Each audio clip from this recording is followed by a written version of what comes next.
हिमाचल प्रदेश के दुर्गम पर्वतों के बीच, बादलों से भी ऊंचाई पर, जहां प्रकृति स्वयं भगवान शिव का स्वरूप प्रतीत होती है, वहां स्थित है एक ऐसा पवित्र धाम जिसे श्रद्धालु धरती का कैलाश कहते हैं।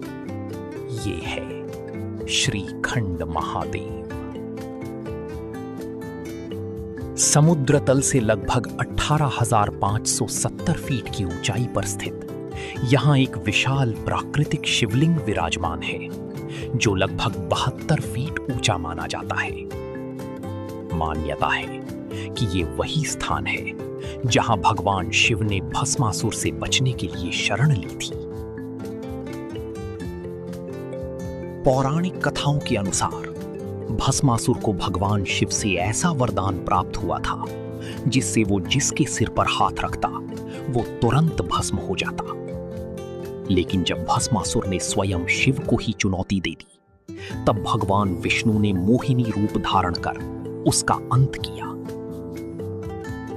कहा जाता है कि उस समय भगवान शिव इन्हीं दुर्गम पर्वतों में आकर तपस्या में लीन हुए थे।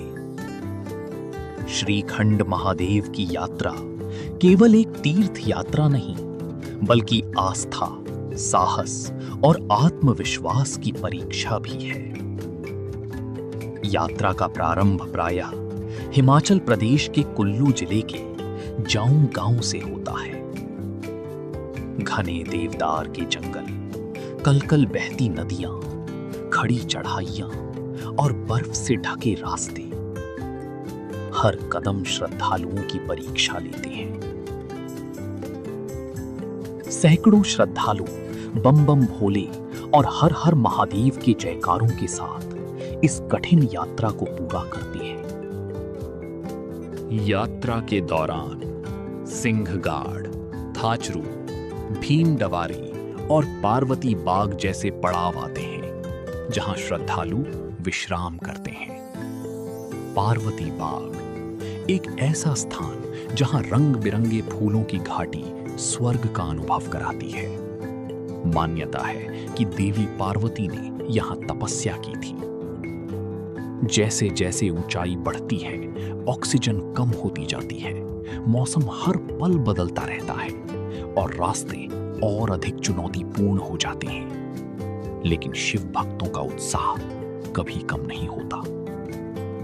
और फिर घंटों की कठिन चढ़ाई के बाद श्रद्धालुओं को मिलता है उस दिव्य दर्शन का सौभाग्य जिसके लिए वे हजारों कदमों की यात्रा तय करते हैं। बर्फीली चोटियों के बीच स्थित ये विशाल शिवलिंग हर श्रद्धालु के मन को भक्ति से भर देता है। उस क्षण ऐसा प्रतीत होता है मानो स्वयं भगवान शिव हिमालय की गोद में विराजमान हो। यहां पहुंचकर थकान समाप्त हो जाती है और मन को मिलता है एक अद्भुत आध्यात्मिक अनुभव। श्रीखंड महादेव हमें सिखाता है कि सच्ची श्रद्धा और दृढ़ संकल्प के सामने कोई भी कठिनाई बड़ी नहीं होती। हिमालय की ऊंचाइयों में बसा ये दिव्य धाम आज भी लाखों श्रद्धालुओं को अपनी ओर आकर्षित करता है। यदि आपने अभी तक श्रीखंड महादेव की यात्रा नहीं की है, तो एक बार अवश्य आइए और अनुभव कीजिए आस्था, साहस और अध्यात्म का अद्भुत संगम। हर हर महादेव। जय श्रीखंड महादेव।